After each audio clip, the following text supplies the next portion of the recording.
కొన్ని సీన్స్ ఇలా చేశారు. ఇందాక అన్నారు కదా ఇప్పుడు husband and wife cute moments అని.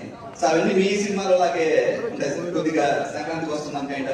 సో ఆవిడ ఈయన తగ్గట్టు.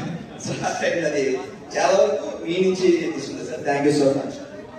అండ్ తర్వాత ఈ సినిమా గురించి చెప్పే ముందు నేను ఈ స్టేజ్ రావడానికి కారణం ఒక కొంతమంది గురించి ఒక 2 నిమిషాలు పిక్గా ఫినిష్ చేస్తాను.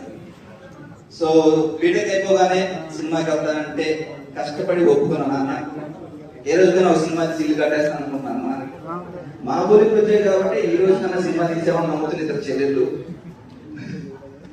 గైడ్ చేసే అన్న కుదిరితే నన్ను రైడ్ చేసే మొత్తం ఎగ్జామ్.